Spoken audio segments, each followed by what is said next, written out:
Hello, everybody, and welcome back to Grave Mistake. We are so happy to bring you this amazing movie. We're going to be discussing Bone Tomahawk with Kurt Russell. There's a situation. Serious. Mrs. O'Dwyer was abducted. She is my everything, and those savages have got her. God knows what they're doing to her, and every second that we delay. You know who did this? I don't have a name. How many of them do you think there are? It won't matter. You have no chance against any number of them. I'm coming with you. No, I need you here. And this is what the backup's for, to help an emergency, not stay back. I'm coming. We're making a 5-day journey in 3 days, riding along and sleeping the bare minimum. I don't know what's west of here. No cattle trail or anything else goes in that direction.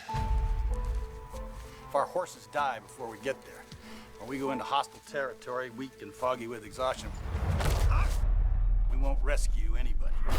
Slim's going to break us down into it. This starts off with two brigands, I want to say, Purvis and Buddy, as they just hit a mean lick.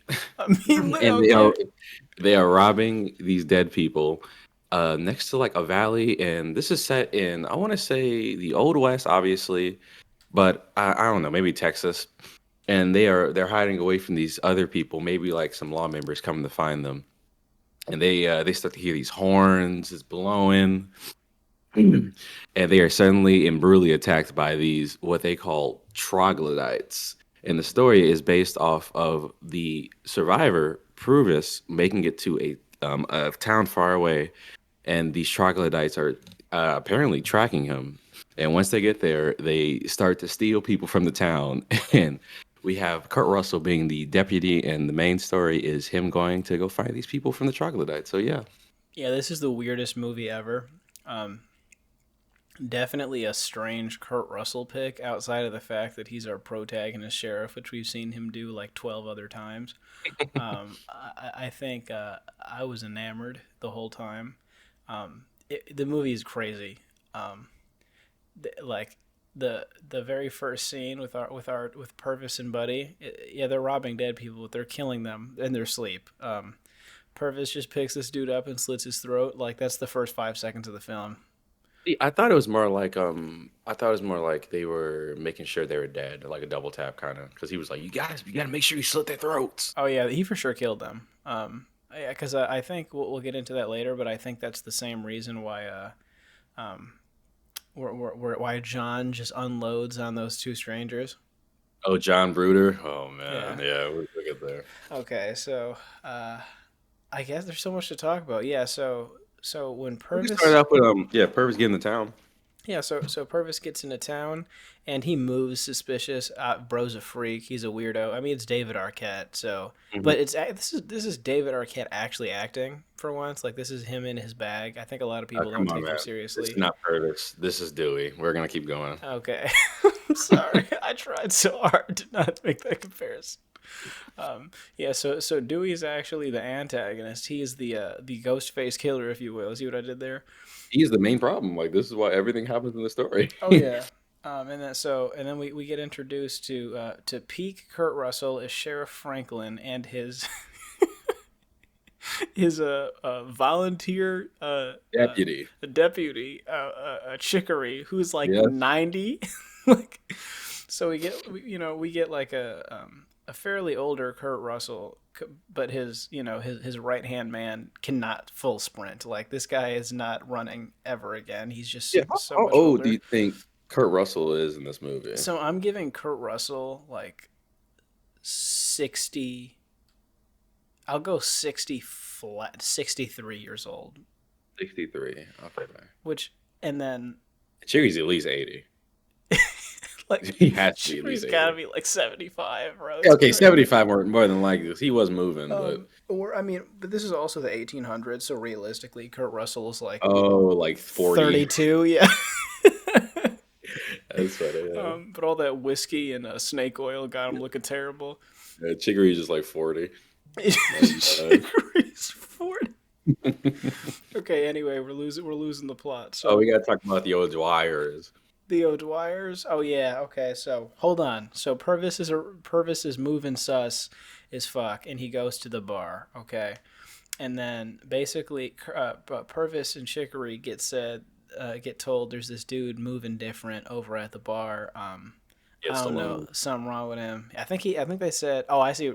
Somebody witnessed him in the middle of the night the previous day burying all of his clothes. So they were like, okay, let's go investigate that. So in the meantime, we're introduced to Patrick Wilson's character, Arthur O'Dwyer, who is he's a construction foreman with a beautiful wife in that classic like homestead fashion. He is significantly injured. His leg is pretty much busted up and broken because he fell off a roof or some shit. Now, Right, yeah, during a storm, right? He's kind of stubborn. We kind of yes, learn. which is actually very interesting because I think the underlying theme of this movie that might go unnoticed is ignorant masculinity causing the downfall of a lot of the characters, which I didn't notice until the end of the film. But yeah, so basically, like, there was a storm and everybody was like, "Don't go on that roof," and he did it anyway, and then he fell off and like shattered his leg.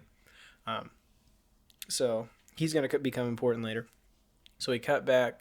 Kurt Russell pulls up with with Chicory at the bar. They start questioning Dewey, and obviously Dewey doesn't sound like an upstanding citizen. So they try to detain him. He starts acting like a fool, and Kurt Russell's go-to option is just to shoot him in the leg. I love when like Jake Bruder, he's just like in the bar during this time, right? Just watching this go down. Yes, pretty much all of our characters that will become important are in this bar. Yeah, there's this weird ass dude with a 1,000-yard stare named John Bruder, who's clearly rich and nobody likes him. Oh, his fit is crazy. Is crazy. Yeah, he got that shit on. You can tell he's got some wealth. Also Yes. hilarious is this is like 8 a.m. perceivably, and everyone's already at the bar. So Really? I don't know why I thought this was like at night. no, because the sheriff gets informed in the morning. It is like broad daylight. I'm pretty sure. Maybe you're right. No, you're right. Because you're right. This does happen at night. Cause Yeah, it's at night. because the second time they're at the bars in the morning. So apologies, I'm already getting the facts wrong. But It's okay. yeah, so modern policing in 1830 was the suspect is running, just shoot him in the leg. So I will commend Kurt Russell's accuracy for being able to just scope this guy. But the other thing is everyone acts like this is totally regular, like this is the average policing experience. Is they this Kurt Russell gonna shooting say, people in the yeah. leg? Because he sends Jake Bruder to go get Arthur O'Dwyer's wife, and her name's Samantha O'Dwyer, and who's the doctor in town. Yes. And once he gets there, she's like, he shot him in the leg, right? He's like, that he did. Yeah. I love his accent there, the way he talks. Dude, no, that was a really good impression of him. Oh my god, we let me like yeah. Yeah, there's this he somehow has like a Wisconsin accent before that's Wisconsin's funny. a thing. Yeah. Yeah. No, I think this just takes place in Wisconsin. Man. How The whole movie is just in Wisconsin, even though there's a bone dry desert. rolling hills. Okay, so cutting back before this is a significant part of the film that we already skipped over because it's way too early and we're terrible at podcasting. But the reason Purvis ends up in this town is because after they hit a lick on those people they murdered, they take the stolen goods up a hill and they find this what looks like a Native American burial ground, and they hear these horrific howls in the distance, and they pull out their weapons and they pursue up the canyon through this little choke point, and then these creature-seeming humanoids jump out and absolutely murder the shit out of Purvis's homie, and then Purvis dips and like full sprint away, and that's how he ends up in the town. Which again, this is significant for later. So, yep, Samantha comes in, helps treat the wounds, and then everybody's like, okay, that was a good night of arresting and small town gun violence. They wake up. Somebody comes full sprint. Kurt Russell, the stable boy's dead, and you're like, whoa, the stable boy. And Well, we actually get to see that happen because sadly, this is a brother because he is a stable boy. Oh, yeah. But it's actually a pretty scary scene. Well, he's like, he hears like the horses. He's like, I'm coming, all right. Yeah, I'm coming. Well, he says the name of the horse or whatever. It's all right. And he opens up the door, and then like all you hear is just footsteps, doom, doom, doom, doom, doom, and then he's just like, well, hit with like a bone tomahawk, maybe. I don't even know what it is. Maybe that's because that was so forced. That was so forced. It's some type of bone weapon. It's almost like he was hit with a bone. A Tomahawk. bone, A yeah, bone yeah, bone tomahawk. tomahawk. But yeah, man, the people who die in this are they kind of get like It's maimed. visceral. Yeah, it's like Yeah, it's mutilation. it's pretty Yes, bad. bro gets gutted in the stable, which is crazy, and you're like, what the fuck is killing these people? Now, this whole time, they pretty much get you under the impression that there's some supernatural force, and like you said, the audio in this movie is so crisp, it's so amazing. The horror element isn't just from the horrible murder scenes, it's from like the audio, just like we were talking about in Smile. You hear the footsteps, but there's no music either. That's another really important thing about this movie is there isn't like tension music or just like a pop song to like stir Mhm. in there to put you Pop in a certain song, mood. Yeah, a pop no, song. so because like Jordan Peele, he's famous for flipping like a hip hop song into like a slowed down Oh, heroic. well, yeah, I know what you mean. Yeah, there's Yeah, nothing like that in these movies. It's just you just hear like what's going on, which is so much scarier. Um, so yes, bro comes running. He's like, Kurt Russell, the stable boy's dead. And then you're like, damn, bro, we lost the only black person in this movie. And so he goes to investigate. there's another one too. The bartender's assistant is also black. The bartender's assistant. Yes. This movie's gonna get a horrible like this representation score, bro. We already know. It's what it is. Yep. Yeah, so bro's like, hey, yo, a murder. And then he pulls up back to the jail where everybody was at, and they're all gone. Yep. So, It was Purvis, Nick, and Samantha O'Donnell. Those are the three that were in. yep. So, the doctor, the actual young sheriff's deputy, Yeah, the and actual deputy. Yeah. Dewey are all fucking missing. And they're all like, "What the fuck? Like, where did they go?" And there's no evidence of like death. I'm pretty sure there is some form of like weapon or something left behind. There's some form of evidence that like Arrow. yes, right. There is a makeshift arrow that they find. And they're like, "Oh, I know who knows this. Let's call up the chief Indian around Oh town, yeah, Native oh yeah. American." So I here was we like, go. This was so bad. "Okay." Yeah. So they everybody meets at the bar again because that's where everybody hangs out, and they're like, we need to talk to an expert, a professor, a known person in this matter, and it's a very famous Native American actor. I can't remember their Oh, name. really? Yeah, I've seen them in a lot of other things before. But yeah, bro shows up, and of course we have to have our racism bout, because the movie has to kind of explain to us that not all Native Americans are evil. Yeah. They could have done a lot better job at this, but anyway, um, He's also fitted out as well. he is dripped out, bro, all black. He got that hat on, bro. He got that shit Yes. on. Yes. Basically, what he says is, because everybody immediately assumes that these are Native Americans responsible for the attack, and he's like, "Hold on, slow your roll. These are not, Native Americans, like myself or others. These are inbred savages who have basically devolved into creatures of the night." Yeah, he is the one that calls them troglodytes. Yes, he refers to them as troglodytes, and he's basically like, "Get them scum out of me." You know what I'm saying? Yeah. And so everybody's like, okay, well that's fucked. Let's go do something about it. So he's like, all right, who's volunteering to go? And so obviously John Bruder's like, I will volunteer. I've killed about 600 Native Americans myself. He's like, I got Samantha O'Donnell, and I got her involved, so I'll be saving her as well. Oh, yeah. I want to go fetch her. He just volunteers himself, basically on the premise that he's bored and has nothing else to do. Arthur O'Dwyer volunteers despite his shattered leg, and everyone is just kind of silently looking at the floor because they're like, how is this dude gonna survive this 4-day journey, where we have to go probably fight an entire tribe. But everyone's like, well, that's his wife, so we can't say no. So it's 90-year-old Chicory, 2 years away from retirement Kurt Russell, weird ass John Bruder, and crippled Arthur O'Dwyer. So this is like the kick-ass version of the Avengers in 1830. They don't like, you're looking at this ragtag group of people, and this isn't like, oh, an underdog moment. This is a doomed to fail team, like there's nothing. It's like, oh yeah, this is not gonna go well. And initially I didn't know, like, this movie, Like I'm telling you, the cinematography is great, the horror elements are great, but you honestly don't know what like even this point in the movie, like 20, 30 minutes in, you still don't know what you're getting yourself into, because all you know is there's like a series of murders and kidnappings, and like you don't know the how the film's going to turn out. There could be like a weird twist. This movie is a traveler's tale. Most of the movie takes place on the road to the destination, which is super amazing. A lot of, to me, period pieces that take place before the advent of cars kind of lose sight of how dangerous it is to travel. Game of Oh Thrones yeah, did a well, really good job at this. we see that especially when they they're not the only people that they run into, like the troglodytes, while on the way to like get to where that guy told them to go for them. Yes. Like, do we run into? Do they say Mexicans? Yeah, there are. Yeah, they do run into Mexicans. They do run into some other like.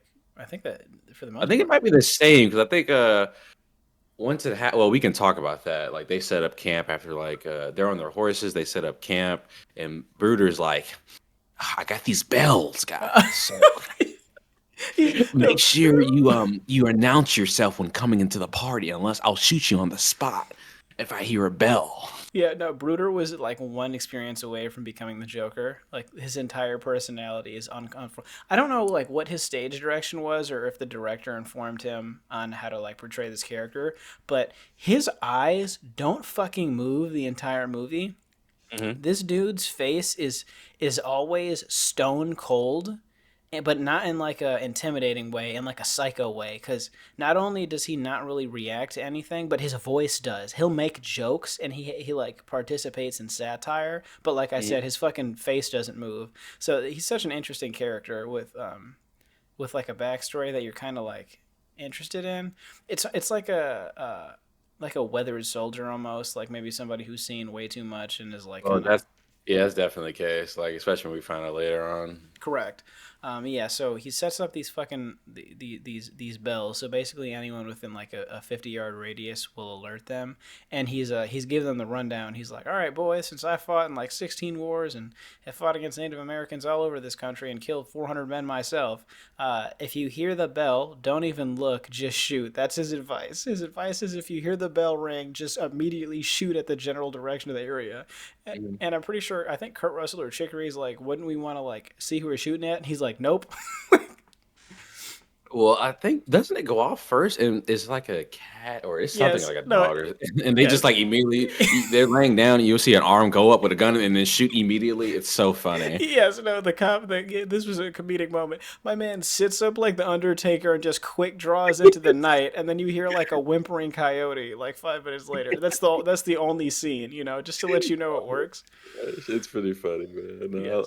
They got to be on their toes, and you're right about like this traveling and like the old days. Like you never know what's out there, who's trying to come up to you. Yeah, I And we thought this see was it. going to be a bit of comedy and it was just going to quick fast travel them to their destination, but no, this is like pretty much the rest of the film. Like from there, they keep running into more trials and tribulations, which is I think really interesting.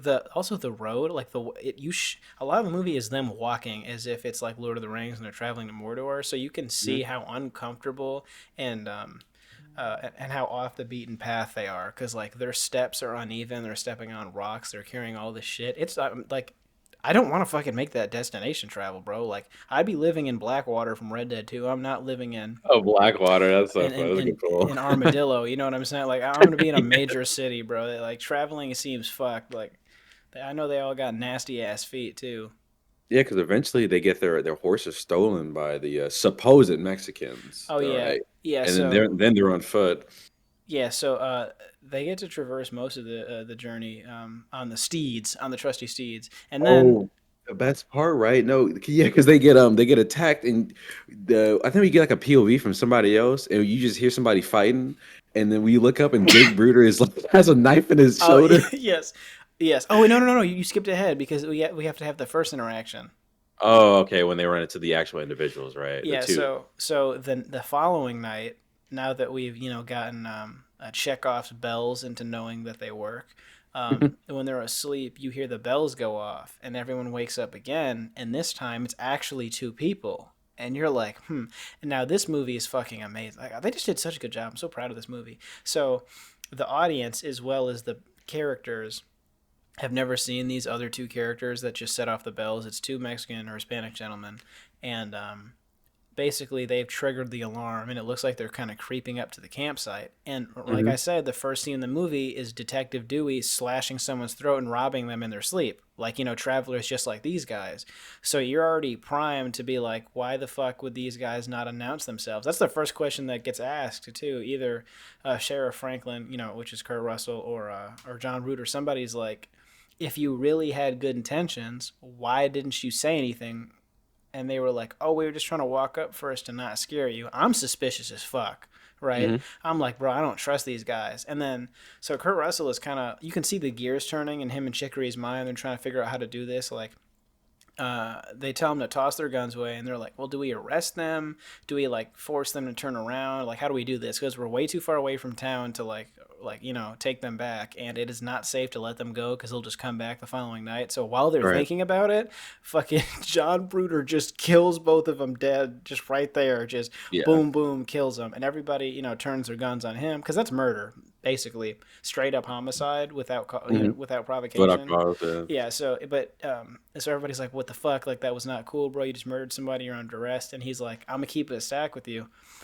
They would have killed us. They were definitely here to kill us. And this isn't a city or a town. Like we're in the frontier now. You know what I'm saying? Yeah. Like this is old West law now. Like we're not doing this, civil shit. I think he's like I think he thinks it's like a raiding party, and they're just scouting it for it, right? Yes. Like there's more, and yeah, he's like, you best believe that those guys are trying to kill us. And the whole time you're like, I'm wrestling with this morally, and I'm actually curious to know how you felt about it during this particular time in history and on this specific mission and like the circumstances involved. How would you feel about it? Because I don't know if I could be the guy to just shoot those two dudes right then and there. However, like if someone did that in front of me, I don't know how I'd react. See, like hindsight is like 2020. Obviously, we know that Jake Bruder is probably right, but like obviously before that, assume at this point you don't know any context for the future. Oh man, I can't dispute that. Yeah, if I think if we were out there, I'd be next to somebody else who probably would just take that. Yeah, imagine KP just quick draws. Yeah, I was thinking about him immediately. He would be the one to do it, and I would really I'd be like, why'd you do it? Oh man. But imagine, so here we'll do this. I'm Chicory, you're the sheriff, so you're like a cop. You're like an actual cop, and you just witnessed this double homicide take place right in front of you. What's the play? And see, here's my thing too. Here's where it gets even more complicated. This is like perceivably your best or your second best guy, because actually, you would think he's the best because he's like the youngest. Exactly. He's experienced, young. Yeah. So if you arrest this dude or shoot him, like your team is crippled. Like even more so, you already have a literal cripple. Like, you know what I mean? Like you can't execute this rescue mission without him. So there's so many other factors that should never relate to the outcome of justice. But it's just like in the moment, what the fuck do you do? Well, it's gotta wait, man. Like we can't just we have a mission, and he still has to help us. Like we don't know those guys either. They were strangers. I know that's like the worst part, but at least you gotta wait until we rack a bright hope to actually get some justice. This might be a deferred justice scenario. Yeah, exactly. Like search them and see if they have any identification, or honestly, we could just search them to see if they look like they would be these like brigands going around stealing from people. I'm sure they have other people's stuff, like if they have other people's IDs and like 15 Lockets, guns on them, pockets. Yeah. So after that moral junction, that what a little fun exercise we had. Same night, go to travel a little bit, go to sleep, wake up. You hear this struggling, and another amazing use of audio. No music, you just hear struggling. You're like, the fuck? And you wake up, bro, and your homie's got a knife in his shoulder, and he's like fighting this guy to the death on the ground. and everybody basically wakes up in a panic. They're like, "Oh fuck!" Because someone's trying to fucking assassinate John Bruder, and he was correct. There was a raiding party that was being scouted for by these two people, assumedly. I guess that's not a Yeah, word. 'cause yeah, it's implied. Well, it's not even implied. We just don't know, but it's probably the case, Yeah, right? it's fairly, because I mean he just said this is probably what's going to happen, and it did. Yeah. So that this is our first like large action scene. Everybody pretty much pulls out the blicky and starts airing that bitch out. The desert gets. I think they get like probably like 3 or 4 dudes, and then you hear the horses trotting in the distance, which indicates that their horses just got stolen. Mhm. So But we get the line where it's like John Bruder's like, Silver would never let one of those like I don't even oh like the term he yes uses, but yes it's not good. yeah. Ride her. Yes, he says that his horse is so racist, just like him, that there's Just no like way. him. Which is actually, oh no, we forgot that we're forgetting all the racism. Um, the Native American expert describes the troglodytes as cannibals, which is fucking horrifying, by the way. And they were like, well, if that's the case, why didn't they eat the stable boy? And then Oh my gosh. he's like, oh, they don't eat blacks, but he does not say Yeah, blacks. yeah, yeah. Which is crazy. Like, dude, imagine you're like an unevolved species. Like you've turned into a monster that can't speak a language, and you've somehow also developed racism. Like, what the fuck? I mean, I appreciate it. I think I'd rather be killed than what we see later in this Oh movie. So yeah, yeah. but like, you're telling me that you've somehow like, as you've become like creatures of the Black Lagoon, you've still kept racism. Like that's one of the values that you you kept, which is insane. Yeah. So even Oh yeah, you're probably right about that. Yeah. the monsters are racist. Maybe they just recognize them as us being oppressed, and we just need to, Oh, you think Yeah. the cannibals are participating in social justice by not eating black people? Is that what's You know, happening? I think you're right. That's exactly what I'm saying. I'm right. No, I'm just asking if that's what you think. I don't believe that at all. No, I think I'm right. I think that's right. Yeah, that's perfect. Okay, yeah, excellent read on Black History Month. Yeah. Yeah, so yeah, cannibal racism is great. I guess that's fucking horrible. Yeah, so Yeah, we can move on. that's how they discover that the horses were taken, because they find Bruder's dead horse, because it was in fact racist enough to not let a different ethnicity ride it.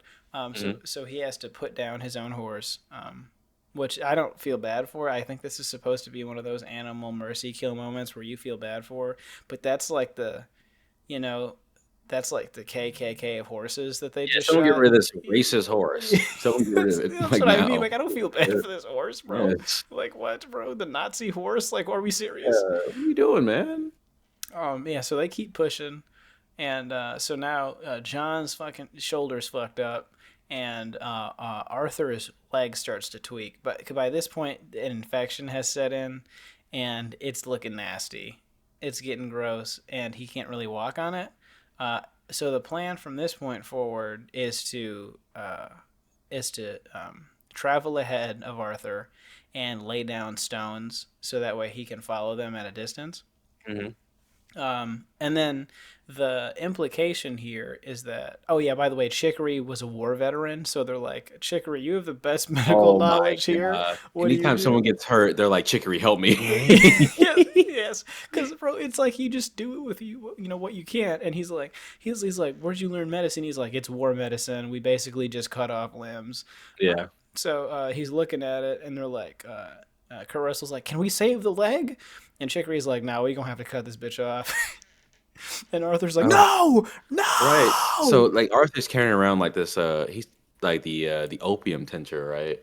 And he's Yeah. been sipping on it, and then they all realize, and like there's like the whole scuffle they have, right? Oh yeah, it's a big deal. Yeah, so Yeah. he's been taking sips of opium, which is, if you're not familiar, the main ingredient in cocaine. I'm just kidding, heroin, not cocaine. The opium It's plant. opiates, right? Yeah. Yeah, it's in morphine. It's a painkiller. Basically, it's highly addictive, and it's basically a drug. It's illegal. And he's just sipping on it from a flask. Yeah, he's just sipping on it, and when they find out, there's like a whole war on drugs argument that goes on, which was kind of unexpected. I'm not super familiar with I don't know what 19th century drug politics, but they do not think this is cool at all. They're like they're like, "You goddamn crackhead! I should beat the shit out of you for Well, drinking opium."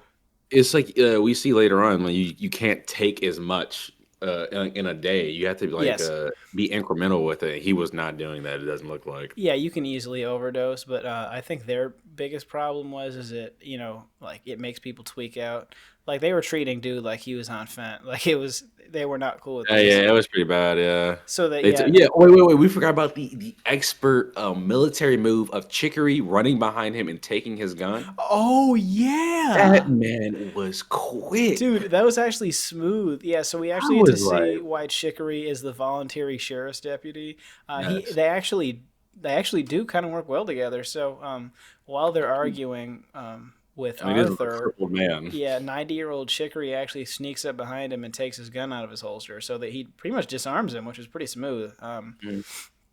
So yeah, we do get an inkling that Chicory isn't completely useless, which is kind of nice, especially because we know what we're going up against.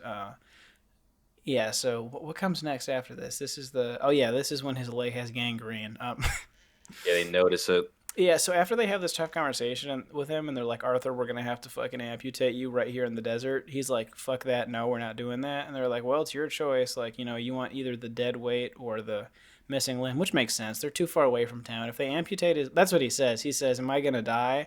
And he's like, "I'll be honest. You have the same choices of dying, whether I cut this off or leave it on." Which is Right, not because good.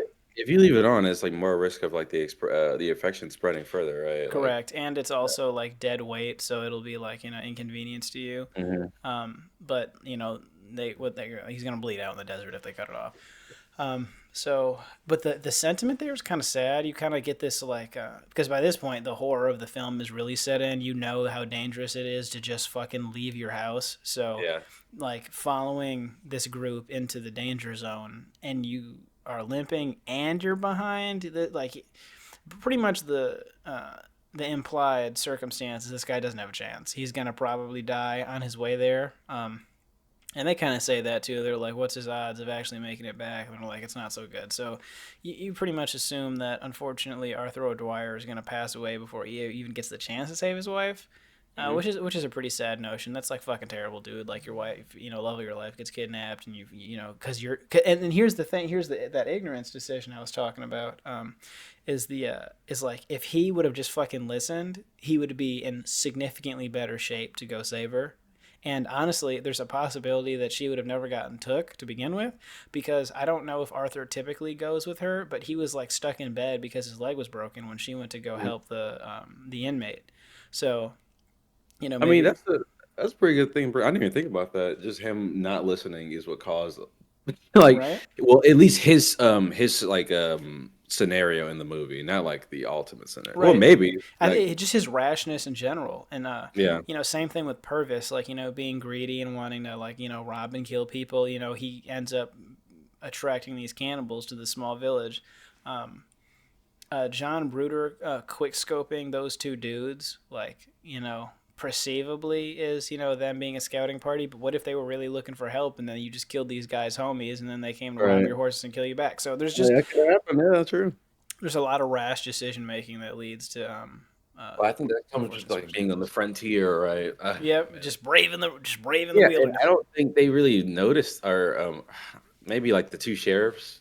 They're always in town, and what Arthur O'Dwyer, like he was in Wyoming for like a while, just in the frontier, and so we can presumably say that Bruder was too. Though I think they're kind of used to it already, or just Yeah. know the dangers. Yeah, everybody is at least familiar with how to move safe, I guess, how to tread softly, if you will. So yeah, as they continue forward, we finally, I think we've got through the lot of the scenes on the traveling. I think we're finally here in the third act with the Yeah, so they leave him like and they leave him with some water. We're talking about O'Dwyer, Arthur O'Dwyer, they do give him. and I think they go give him ahead. a little bit of drink left. Opium, The yeah, opium, he yeah. could take like a spoonful like a day or something like that. Right. And then they leave stones, like 4 stones. Kurt Russell or Franklin, he's leaving stones behind so that he can follow. And I think he wakes up at the same time they basically get to the where Purvis was, right? When they got attacked, basically. Yeah, so they make it back to that burial The ground, valley. which they saw, yeah, in the beginning of the film where the cannibals first emerged, and it's basically like this really sad compilation of Arthur tripping and falling and having a hard time making any ground whatsoever. Um, he finally does meet up with them again before they make it to the valley, and by the time he gets there, they're waking up to leave again. Yeah, so he rests again. You're right. Yeah, he eventually makes it up.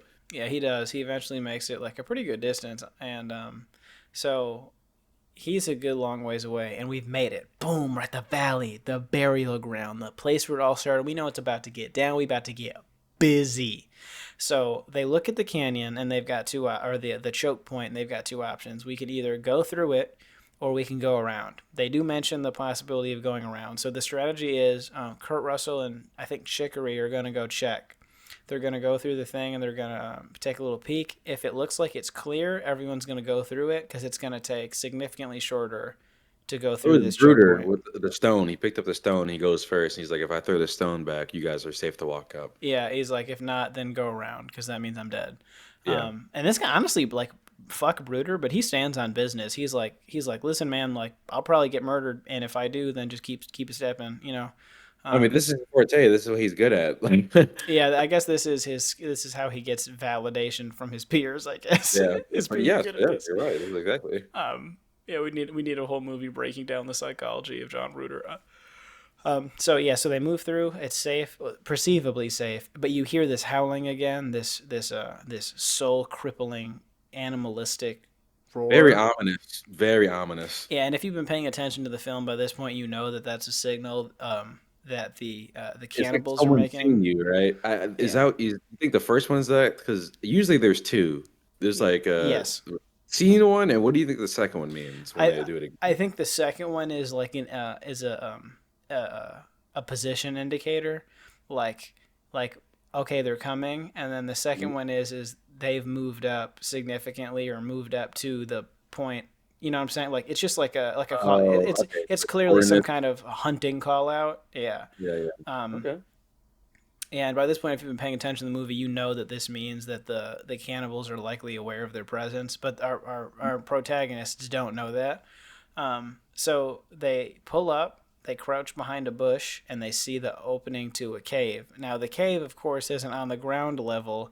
It's like in the mountain, and they're trying to figure out how they're going to get in there and what the strategy is. And without like any music, no, loud noise or setup, you just see arrows fly through the bushes.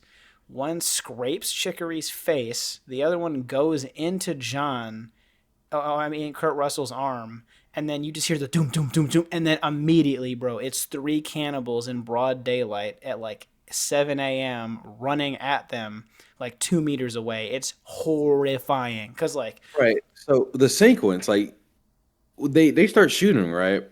And I want to say, is this how this happens? He shoots one.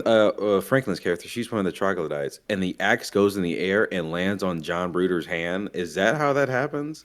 I see. I don't think so. I think he shoots one, and then the other one runs up when he gets like knocked down and just chops his fucking hand off. Oh, okay, okay. And then that's the one he shoots up close, or the other guy shoots up close, and that's the one that falls right next to him.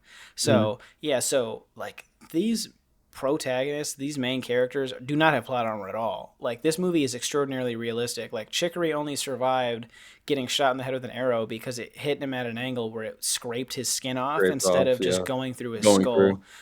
So so John he's now by this point stabbed, missing a hand, and is suffered some other horrible injuries. Kurt Russell's left arm is now completely inept, and Chicory is just like fighting for his fucking life. So it's already tough. So they're all they're scrambling, and John Bruder's like, I'm likely gonna die, so I'm gonna try to set off some dynamite and take as many of those insert slur here as I can. with him. Give me my cigar as well before I do this. Yeah, so he takes out his cigar, smokes it, and he's about to cry. So you finally see some emotion coming out of this guy's eyes. So Matthew Fox did a good job acting here, but he kind of cuts it out, and he's like, "No, I gotta lock in." But before he can light any dynamite or have a plan, this is what I mean by the horror of this movie and the lack of plot armor. Normally, they'd like allow a character to have like an emotional moment here, but another one of the cannibals is basically like 2 meters away from him and turns to kill him. So he gets like I think a shot off. I think he kills. I think there's a trade, like Yeah, the axe is thrown, but he yeah. still does. Bro throws that bone tomahawk, Tomahawk. Yeah. and he just gets Black Ops 2 cross mapped. I think it's right in his head too. I think it's like a head splitter. Yep, bro just gets his face split open. So John Bruder's dead. So we have an army of two to now take on the rest of this tribe. And they get run up on immediately and knocked unconscious. I thought they were gonna fucking die. By the way, I thought Me too. They stick that thing in Franklin's mouth, and I'm like, what is about to happen? But does that just help them knock them out? Like, I was kind of confused. No, I think it's a gag thing, so they can't A gag? talk. Yeah. Oh god. Okay. Yeah, they fucking knocked everybody out, and you see these ropes get flung over the cave, so you now see how they get in. There's always, which I have so many questions about this. We'll get to it during the criticisms, but like, how did they settle in this cave originally? So they throw a rope off the top of the mountain, and then they hoist these characters up. And when they wake up in a prison, and the movie just continues to get more fucked from here. They wake up in this makeshift prison in the cannibals' lair with a big open smoldering campfire that's been going for weeks in the center. And look, it's Samantha and the original sheriff's deputy. So she's not looking good at all. They're like, hold on, we're going to save you. What's going on? What's the situation? And she's just casually, sheriff, the arrestee is dead. They ate him. And Chicory and Franklin are like, what the fuck are you talking about? Yeah, she's very dissociated. Is it dissociated? Like, she just is just out of it. Yes. She at this point, the expectation of death has pretty much overwhelmed her. So Yeah, it's like she's gonna die, so she's kind of just made peace with that. Honestly, yes. that's what it seems like. And then, without skipping a beat, the cannibals walk into the cell, grab the other deputy, and he just starts screaming confessions out loud. He's like, Sheriff, that guy was a murderer. He admitted to it right before he died. Also, please give all of my things to my brother. And Kurt Russell's like, nah, bro, you good. We gonna save you. You know, just hold on, fight him. Just give us a second. We'll avenge you. You know, we'll kill him. And so the camera cuts between the deputy and Kurt Russell's reaction. And at first it's just Kurt Russell's like anger and, you know, rage. He's like ready to get like, you know, his lick back. And then it progressively, like, with the audience, it gets more like, not even horrid. I don't even know the word for it, but it's like, it's just fear, honestly, just pure fear, because they strip him naked. They cut his scalp off with a fucking bone knife. They put his scalp in his mouth, flip him upside down, and chop him in half vertically, wishbone style, while he's still alive, starting with his genitals. And they cut down and then rip him in half. Yeah, the pull is what got me, man. Like, I did not know this was in that movie enough. Like, when I watched this, like, and I was, bro, they cleave his pelvis bone in half, which gives them like, which breaks the bone enough for them to just rip him in half. Physically rip him in half vertically. And Kurt Russell is trying to continuously like provide words of affirmation, like, we're gonna avenge you, but you could tell like he's getting choked up and he's just fucking stuck, bro. Like, he's frozen with fear. Oh man, he's like, oh yeah, the Pinkertons are coming. They're coming. Trust me. Yeah, he's like, you know, we have reinforcements on the way. It'll be fun. And he's like, he's struggling to get these words out because bro is getting fucking mutilated. And then they eat him. After all that, they eat this guy in front of them. So they're like, fuck, like, strategy change? What can we do? Because we need to act fast right now. They're not playing game. This isn't like the villain giving their monologue. But, you know, the cannibals can't even fucking speak. So it cuts. No, it doesn't come back to Arthur yet. So he's like, he remembers the flask that's on him, and he's like, how much opium could we get into these cannibals' mouths? Like, how much would kill them? And she's like, looks like you got enough to kill like 2 and maybe incapacitate 3 of them. And so they're like, bet, we know how to get them going. So they pretend that they're fighting over it in the jail cell, Kurt Russell and Chicory. Yeah, taking fake sips. Right, which prompts the cannibals to come over and take it. And, you know, they've got like this very machismo warrior attitude. So they're like, oh, no. yes. This doesn't taste good, but I'm going to keep drinking it. Exactly, yeah. So the first guy takes like 2 gulps and then spits it out. Second guy drinks like the entire fucking container. Yeah. And then they throw the metal flask into the fire, and they're like, hell yeah. And she basically does like quick math on like the on the amount drank, and she's like, basically the amount of gulps. She's like, yeah, you ahead. First guy's gonna fall unconscious and die within a few days. Second dude is definitely dead, and then I think she said the third guy will be unaffected. Yeah. And then I think now we cut back to Arthur. So Arthur, after that, yeah, he wakes up and then he starts his journey over to where they are. Yeah, bro, and he's just, man, he's putting forth 100%. You know, like I'm saying, he gets there because, you know, he's still like crippled. He's missing some of his legs, so he gets there, and of course, the first thing you do is got to take a nap. He's taking a nap, mind you, no bells. 2 of the troglodytes. Oh, yeah, I didn't even think about that. He doesn't have bells. One has a bow, one has like a bone tomahawk. And I don't know if he hears the arrow arch, but this time he just pulls the gun up arm, starts shooting. Because I feel like he's facing the other way. Yes. You know what I mean? You're lying on your back. He pulls up his right hand and he faces it behind him and starts shooting. Yeah, I think and turns up and starts letting the gun go. Yeah, bro. He said he pulled out a Glock with a switch on it. He was just gonna air it out, because I mean, but it makes sense, bro. Your leg doesn't work. Anyone around you is and he also learned from John Bruder that maybe shooting first and asking questions later might be the tech. Oh, yeah. See, he learns from his mistakes, right? He's like, what John Bruder did. he's like, I'm gonna do the Bruder here and just shoot whatever's making noise.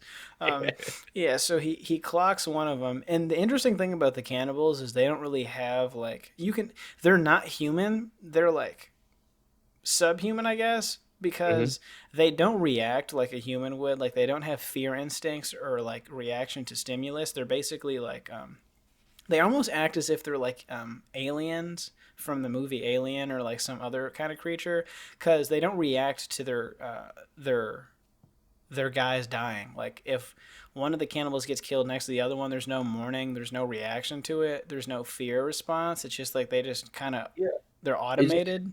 It happens, and the other guy just immediately starts trying to pull like another arrow out. Yeah, and it's not, he doesn't, without a sense of urgency, and that's the thing that's so interesting to me. They're like kind of like innate predators. They don't have a sense of fear towards their prey. Like, to them, this is just hunting a deer. So he's just like basically slowly going for this arrow, and bro just reloads his gun and 2-taps him.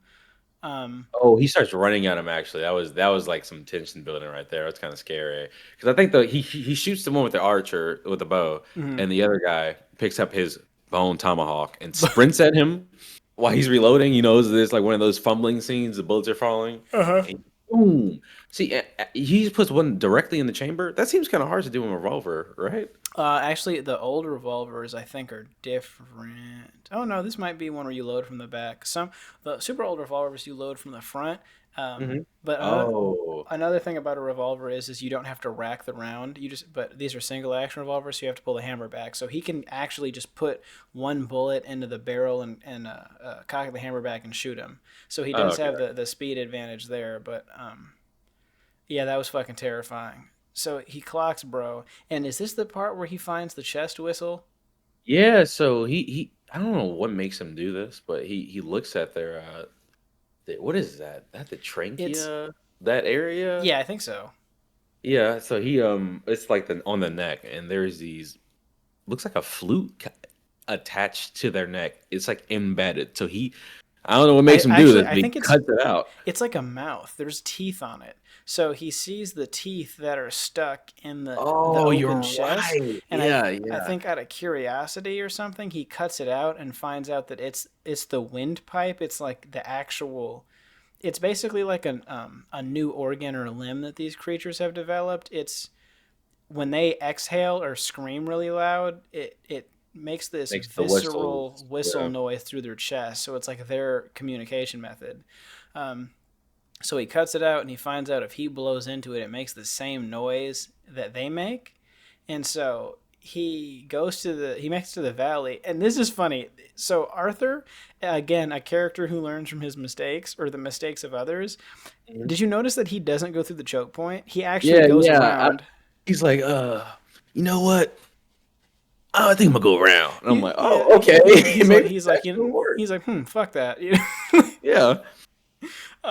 Yeah, so he goes around the long way, which gives him a better vantage point, and he blows the chest whistle, and Yeah, he's like then crawling on his stomach, right? The entire time. He's not even yes, standing yeah, up. because his leg doesn't work anymore. So like uh, either one or three of the cannibals come running out because it thinks it's one of their homies calling, and it's actually him locked and loaded with that thing on him, and he just starts blicking them down. So he's got this really cool cheat code to getting the cannibals to reveal their hiding locations.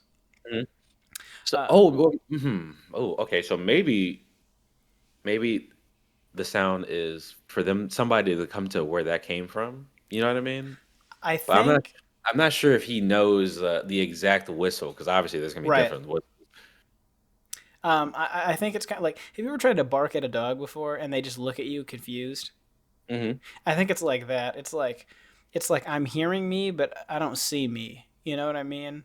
Like Uh, it's like they're making the same noise, but it's like I don't know what they're saying. It's like if a person who doesn't speak English tries to sound like they're speaking English, and you're like kind of confused, so you kind of you investigate a little bit. I think that's what's going on, oh yeah, it sounded off, and no one else would be doing that except for them, right? right? Because they're the only Yeah. Okay. species. That. Look at us breaking it down.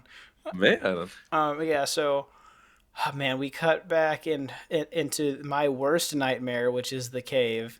Hey Um, man. Yeah. by this point, the cannibals have discovered that the One of them died. Yeah. So they right, bring the dead body and just lean him against the jail. That was kind right, of the fun. spiked Don Julio done killed the cannibals. Yeah. um, yeah, Black History Month. Black History Month. oh no, yeah, the Popeyes Don Julio collaboration ended up killing the cannibals in the cave. Yeah. So they're pissed and they want their lick back. So they open the jail, and then Chicory and Kurt Russell try to basically do hand to hand combat to no avail. Oh yeah, So Kurt Russell like bursts out, and then Chicory's like, "Oh, I gotta come out here," and they just shove his head back inside. yeah, they just grab Bro's forehead and throw him back in. Push it back. It's really funny. Yeah. Yeah, so they throw Kurt Russell on the ground, split his like His stomach slash like just the side of his stomach, honestly. yes, Just right on very his ass. like a 2-inch deep cut into him Yeah. with the tomahawk, and then they grab the fucking flask out of the fire and put it in the open flesh. And he's just like, because he's kind of disoriented because I think they just knocked him out for a second. They Yeah. punched him, and they put it in. You hear the sizzle, and he's like, "Oh." Oh, I love it. He just goes from nothing to something. you're doing really good imitations for this movie. All the characters. Oh, so they're about to execute Kurt Russell when Arthur comes fucking Call of Duty prone crawling through the entrance, and They shoot him in his arm, but they don't know how to oh do the repeat yeah, around. It's because it's a repeater. I forgot So about that. Yeah, the chief cannibal, like the cannibal in charge, is trying to operate the rifle that was picked up earlier, and he can't figure it out. And the second Chicory calls him a dumbass is when he finds out how to reload it, and then so they shoot Kurt Russell. he was like, "Oh no, I think he's got it." But that was so funny, man. Did you not hear that after he did? He Yeah, gets it done. yes, I think he's got.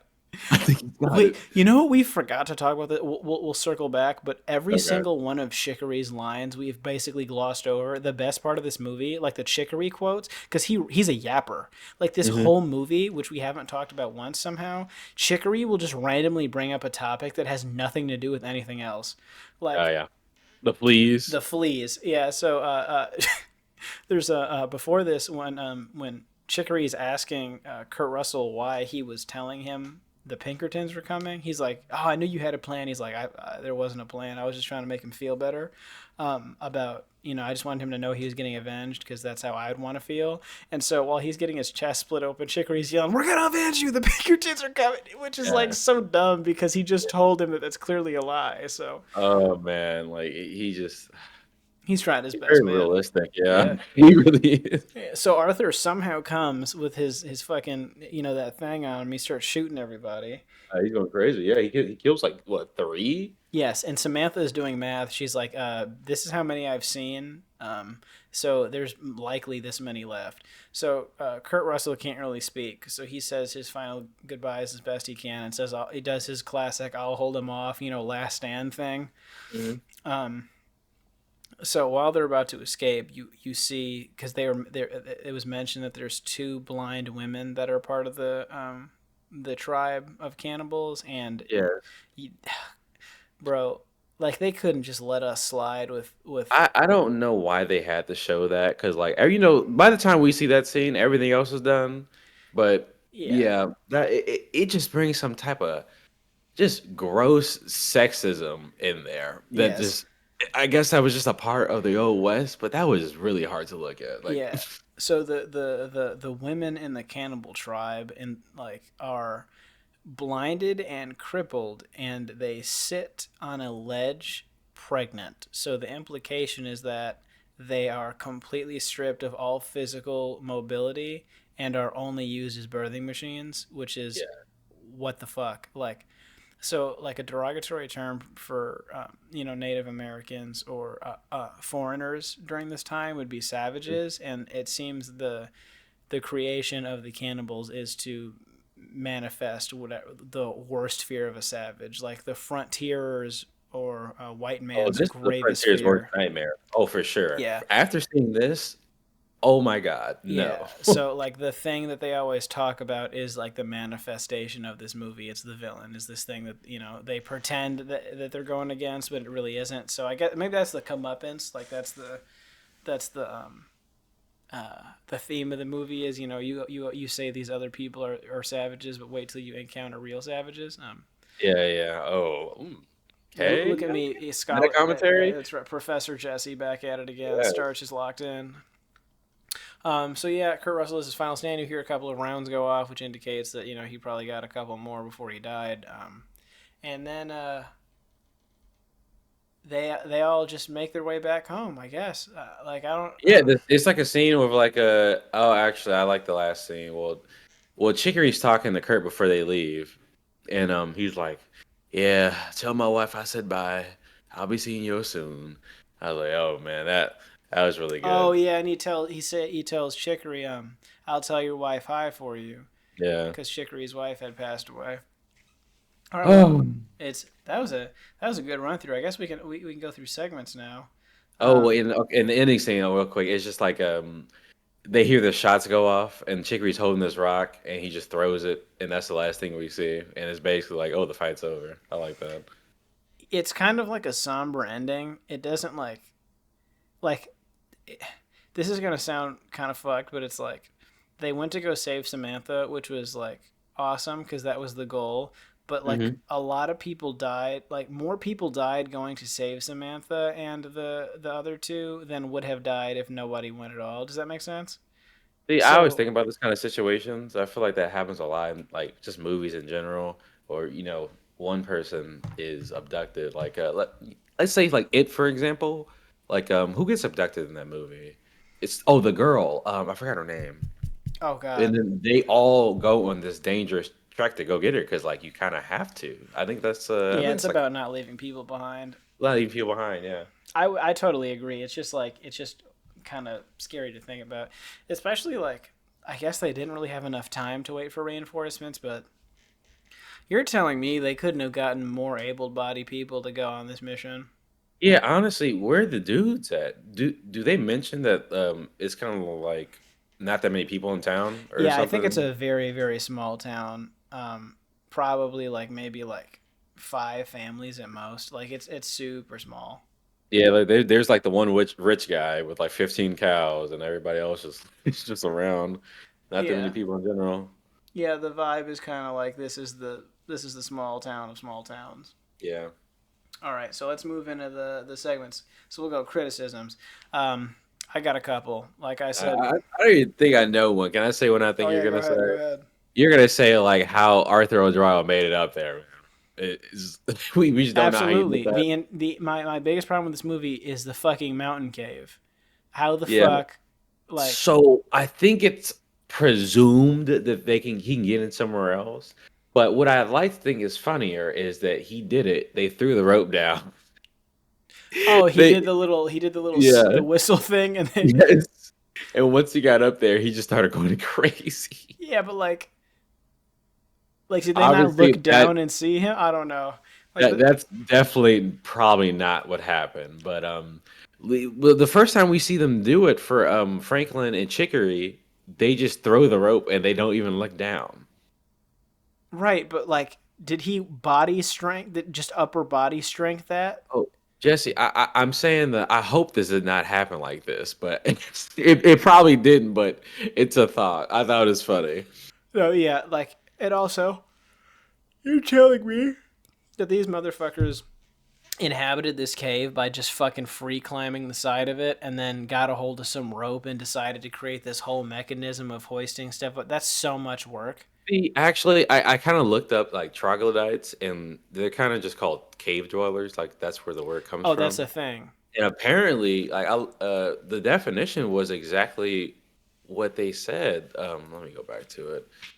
It was like just cliff face that just have caves in them. They just stayed in there specifically. Oh, So so we don't this know is how. like a real folk tale. This is like a real. Yeah, like Huh. when I look at pictures, it gives caves that look just like the one we saw in the film. Okay, so I guess that's fair then. They're Yeah. fucked. Okay. Let's see. You got any criticisms lined up before I keep machine gunning them off? Oh man, I'm trying to think. I wish we get a little more backstory on John Bruder. I mean, obviously we know he killed like Indians, but we don't know why he like started and what are his I think we did actually, and I think it like okay. There's either two reasons. uh One, I think there actually is like a single line that says that someone he like knew was killed. Okay, yes, that's why I vaguely remembered that. So I think that's the main reason. Yeah, I don't know why I thought that his like family got killed by Indians or something like that. Yes, there is an implication that I think someone he knew was murdered, which turned him into like a psycho. Yeah. I think an entire Chicory prequel would be something I'd pay to see. That'd be funny. Yeah, I mean, what you want to see him in the war, or just like how he got the bright hope? No, I'm thinking just like a 2 hour movie of Chicory and Sheriff Franklin handling misdemeanor crimes. Okay, It's like okay. not serious at all. It's like Tom from next door had a little too much to drink, so he keeps fighting the bartender. We got to go deal Yeah. with that. Somebody's goat fell in a well, so it's just like 30 minutes of trying to get the goat out the well. Shit like Oh that. yeah, yeah, and Franklin just falls down the well, like breaks something, and then and it makes it a whole thing. Right. And Chicory is just telling stories about how he saw a frog one time. Yeah, at the top, and he's at the bottom. Yes. That's actually great. Yeah, I think we're putting that together pretty well. Oh yeah, no, I think we could direct that. Yeah. It. I think other criticisms is just like the whole kidnapping situation. Like in this small town where they like pretty much were notified of a murder within like a couple hours of the morning, like no one heard the scuffle. Because I imagine when the troglodytes come to kidnap Samantha Purvis and the deputy, there's some kind of retaliation because they shot an arrow. So they didn't just walk in and like fucking, sleeping gas everyone. I imagine there had to have been an exchange of gunfire or something. Like how Well, I think they kind of rushed in, right? Like Nick, it was just Nick there with a gun. Like all Right, they had to so do they was put walked do in, him. knocked him unconscious, but then who shot the arrow and what was the point of shooting the arrow, And They then, could have shot the arrow, like to make them mean business or something. I don't know. yeah, but they don't do that. They just kill people. Like, you know Oh, what I you're mean? right. So yeah, I guess the arrow. So is this a criticism? Yeah, this is me complaining. Like, Oh, okay, okay. and then No, that's fair. how many people were involved in this kidnapping party? Was it like two troglodytes that were able to just snatch all three people? Do they ride horses?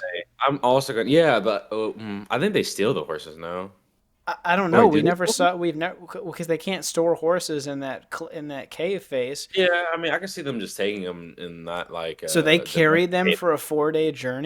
Like I don't No, know. I'm saying like they take the horses. They don't domesticate them though. They just they use them for the ride back. And I don't know what they do with them. Maybe they eat them instead of people. That would help. But yeah, And then imagine hoisting a horse up to that massive cliff. Like there's just these guys are pretty strong. I feel like three of them horses are pretty heavy.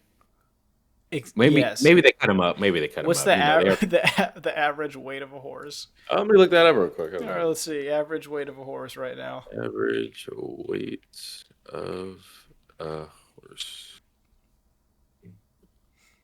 About 1,000 and Yeah, they're 100 not pounds. lifting that up, bro. Like what the fuck? Wait, isn't that 5 men? I think 5 good men can do that. 5 good men. Well, actually, you're pulling stuff though. That's kind of yeah. Maybe if they have some type of pulley system. That's like Uh, 200 pounds a person, though. yeah, I thought about it, and that's what made me change my mind. Yeah. Okay. So I think that wraps up my primary criticisms of it so far. Oh, I was also gonna say how the Dewey made it so far. Oh You- yeah, That was what 2 3 days of travel by himself, no horse. by himself, no horse, no food, no water. Oh yeah, I guess we can keep the complaining train going. Why did I, they I not was actually send a letter to the Pinkerton Detective Agency or the other sheriff's department or just like some kind of local town that's like, hey, 3 citizens were just kidnapped. We're going a search and oh rescue party. If we're not back, you please send a couple of guys to one take over the town, so it has law, and two to yeah, help us. Like if we. There should have been some follow up because this was clearly a dangerous mission, and yeah, a hostile force has occupied a territory close to the town. So, um, yeah. there was a lot of logistical issues going on here. I realized something when you said that. It made me laugh. Oh, what's up? It is you said like since the all the police officers basically left on this mission, or one was kidnapped, the other two left. They had no law, and now that everything happened in the story, my boy Chicory is man in Holy town. shit! Chicory's the That sheriff. is the shit. Oh God, We have Chicory, the sheriff, 86 years old. dude. Quick draw. You mean 40? He's 42 years He's old. 42 years old. My bad. 42 years old. Big man in town. He needs a Imagine, new deputy. imagine him The trying to next arrest movie. somebody. The Oh my! next movie is him training his new deputy. The sequel is a 102-year-old Chicory just like pulling out his gun and missing because he's going for the leg shot on a suspect, and he just shoots somebody else that's not even involved. Oh Like my he pulls his gun out and just shoots something like a random bystander in god. an accident. Yeah. All right, we'll Um, we'll go most chilling scene. Clearly, bro getting flipped upside down, castrated, and ripped apart. oh yeah, that was simply like why was the scalping even needed? Like that was just And like ice putting the scalp in his mouth. Like, in his mouth. Yeah. am I watching Saw 10? Yeah. Yeah, You that know, was. this movie, I'll say this right now, it had such a brutality and realistic depiction of violence, it seemed like. Oh yeah, this was Terrifier coded. It just seemed so when you picture stuff in the movies versus how things actually would happen in real life, Yeah.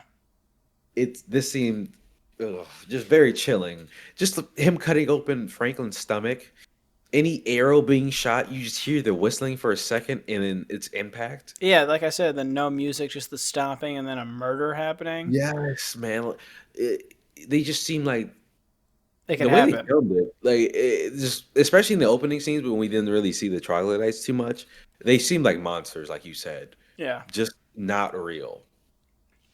I mean, even the first scene with Purvis slitting the guy's throat, it's like a guttural murder. It's not like Oh he yes, doesn't stab him and the dude dies instantly. He's like, you can hear the guy drowning. He's not dying because of the wound. He's drowning in his own blood because it's like seeping into his lungs. And he's cutting him with this butter knife, so it's not like a straight cut. It's this like very rugged like slash. It's fucked. The whole Yeah, thing's fucked. that's what I'm saying. It makes me feel uncomfortable because stuff like actually like happened like this in back in the day, and this is how it looked like for real. Yeah, this felt like an actual experience somebody could have.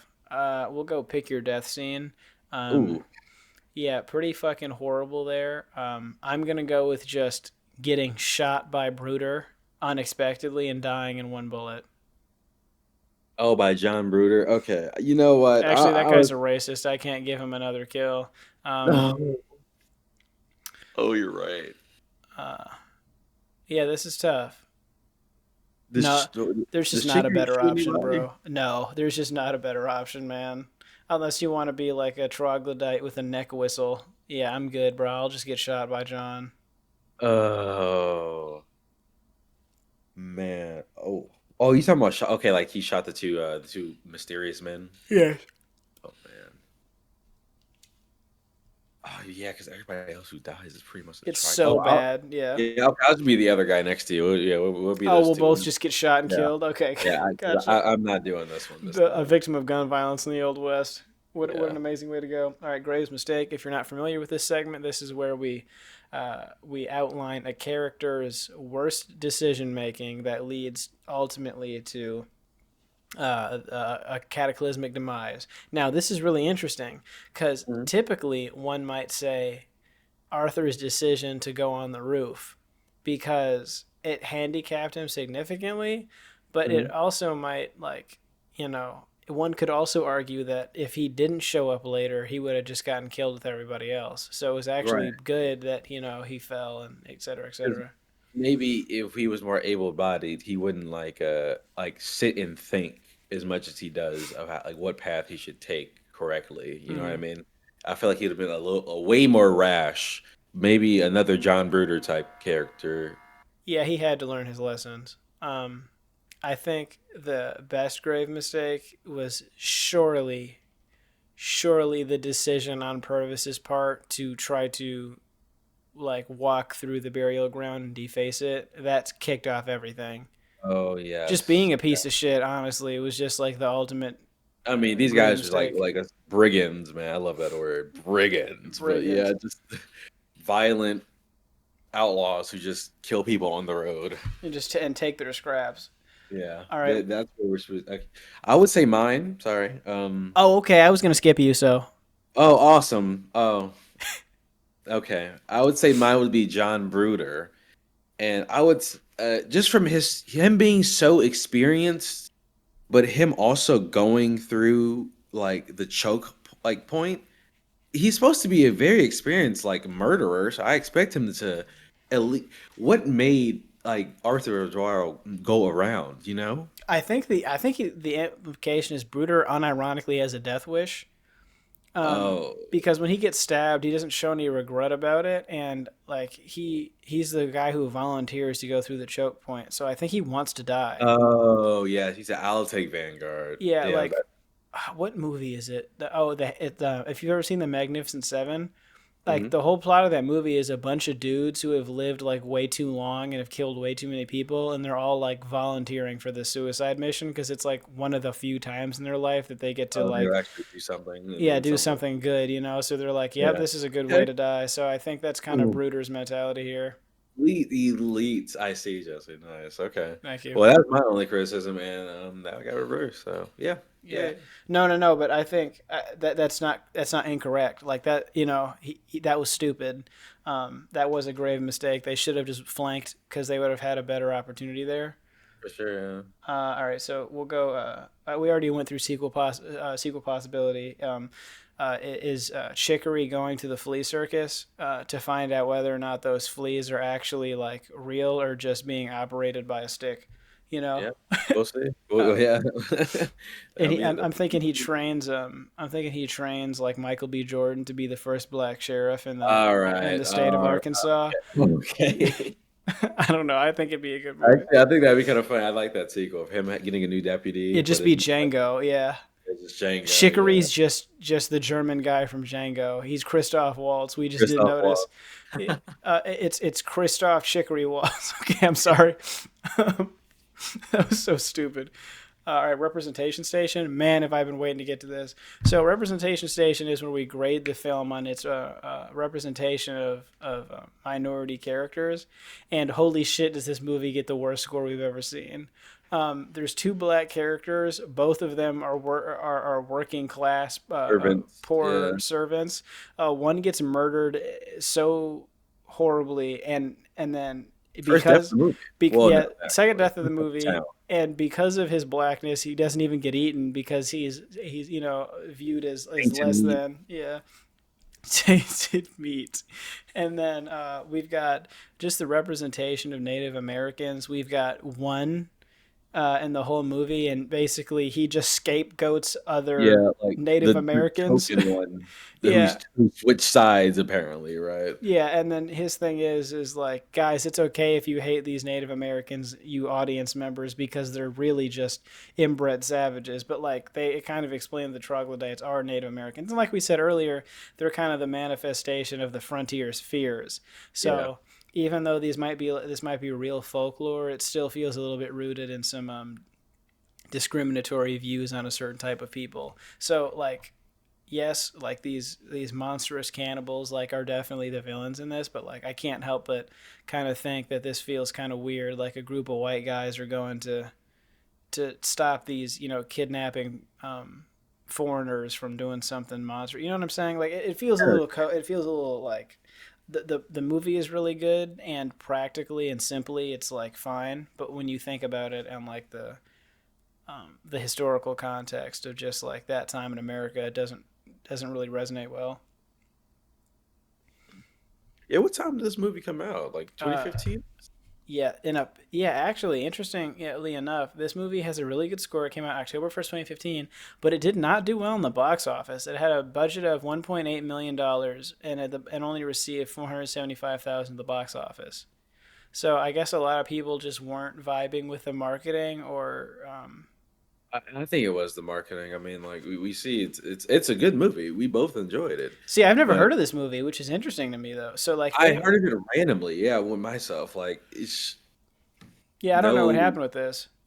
no trailer. Uh or maybe the director wanted to be like that. I mean, 1.8 million, is that like a huge budget? Like not No. really. So in today's standards, no. For a horror movie, kind of, not really. Like this is basically like a big budget horror movie budget. What's like an example like movie that would have So like a like a similar, Marvel movie has a $250 million budget. right? Okay, and then what would like a horror movie be like? It Like depends. Smile, like So Smile's got a lot of CGI and it's kind of like a yeah, blockbuster. But we'll go Us. here. We'll go with The Black Phone. Okay, that's fine. Because this movie has a lot of practical effects. There's not a lot of CGI. Let's see what the budget for The Black Phone is. Oh wow. So that was 16 to 18 million. So even a movie like that with like pretty minimal CGI is putting millions. So that's a pretty small budget Oh, for a yeah. movie. But that's why it sucks that it didn't make any money back. So they probably should have marketed the movie better or something, because like I even see a Reddit post that's praising the movie. So something didn't happen right with this movie. Mm-hmm. Well, it could have also been like misunderstood. That happens a lot. Like Kurt Russell is a cowboy. I mean, he's done a lot of movies like that, including like he plays Wyatt Earp in Tombstone. So I could imagine like an older audience going to see this expecting one thing, but it being a horror movie kind of probably threw them off. So the word of mouth for this film probably didn't go off very well. Yeah, this movie, it wouldn't go down with like a lot of people, and maybe that target audience, like you were saying, who would like Kurt Russell would not mess with like what this movie actually was. Right, and a younger audience isn't necessarily relating to Kurt Russell as like their generation's actor. Right, because we got some people in this movie that we would know, but not. There's Not no one in this movie that's like younger than 35. Yeah, there we go. Except for the young black man, I'm sure. Yeah, and let's see. So yeah, and the fact that going back to the representation station, going back to also just directly, very openly committing murder against two Hispanic dudes. Yeah, so this is gonna get a representation score of a 1 out of 10. I mean, can we go representation with women as well? Well, actually, thank you for telling me that. I think it's going to get a 2 out of 10 because Samantha O'Dwyer is a medical professional in like the 1800s, like which was Oh, that does probably stand out. impossible. Yeah. So, No, I'm yeah. talking about from the other side, though, not just her. Oh yeah, I no, mean, no, not no. even her, but I From the mean, you got the. troglodyte side, that's horrible. But if I think that was kind of to serve that the troglodytes were more monstrous than to demonstrate Uh, women's role in society. I'll leave it up there, though. That was just Yeah, I'm giving it a 2 out of 10. What are you thinking? 2 out of 10 for rest. I mean, you can't get. I would say 3. Yeah. Okay. I'm doing some quick math real quick because I just discovered that Samantha is 31 right now. So I'm trying to figure out Oh, how old she was in 2015. Because there's no way. Um, she was that, yeah. correct.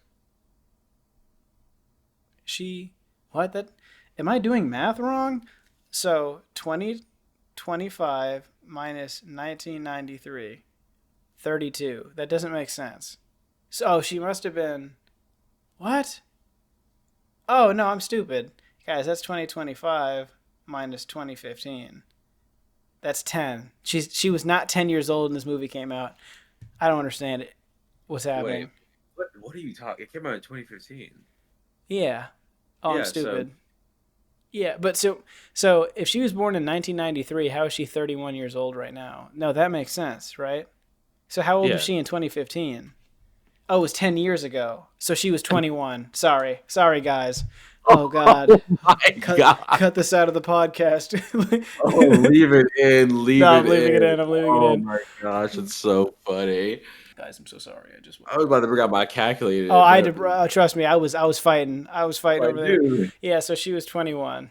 Um, so she was by far the youngest cast member in this movie. Yeah, yeah, because the sheriff's deputy who's also young would have been like 30. Yeah, I'm sure her husband, Patrick Wilson, he is Yeah, 51. so he would have been like 30 years older than his So he wife. was 41 and she was 21? Yeah, 20-year difference. Yeah. What the heck? Yes. Um, Oh my gosh. yeah. Also, so now we can actually get good ages. So Kurt Russell was about 63 when he did this movie, and then I'd need to find out how old Chicory was. Chicory was like 67, so there's actually only like a 5-year difference between Oh Kurt wow. Russell and Chicory. All right, so I gave it a 2 out of 10. You gave it a 3 out of 10. Pretty horrible scores for this movie, but we press on. Music we already talked about, so I guess we'll just we'll wrap it up with some favorite moments. What were your highlights of the film? What do you think made it stand out, etc. I love the tension, man. Like I said, anytime something was going on with the conflict with the troglodytes, it was just some of the most brutal cinematography, and I really loved it. So I would say any of those scenes, and probably just like the tension building and the surprises out of nowhere, and it's actually something going on. Yeah, Yeah, I feel that. That's pretty good. The tension was pretty immaculate, and honestly, pretty much any moment where there was the group facing the unknown, whether that be yeah, strangers, the troglodytes, etc. I loved, and I would say primary favorite moments was any time Chicory had anything to say that was out I of was gonna context. say the Just comedy. the flea circus, him asking questions, or his line, his catchphrase was, "It is the recommendation of the sheriff's volunteer deputy that," and then he would just say the most obvious thing ever. Um, so that was pretty phenomenal. Yeah, no. I think this movie would not be as a if there's no chicory, if there's no like little comedy relief, and It's I too don't even know. serious. Yeah, without Chicory, the Yeah, movie feels too serious. serious. Because like John Bruder's satire is pretty good because that felt like kind of sarcastic. Hmm. But it was unintentional comedy. Chicory was intentional comedy, and I think it was just lighthearted enough to not feel like putting Kevin Hart in this movie for no reason, if that makes sense. Right. Oh man, yes. Okay, so what'd you give the movie out of 10? 9. I love this movie. Yeah, I can't even cap. Like this movie is almost perfect. Yeah, I think I'll have to go. It's a diamond in the rough, man. It is. It's a sleeper hit. Yeah, this movie will never leave my memory. It's not one of those movies that I'll be able to forget. So I think I want to give this movie like, I guess I really don't want to do 0.5. Well, I guess we can do 0.5s. I think I've done that before. Yeah, I think I'll give this movie like a 9.5. It was really good.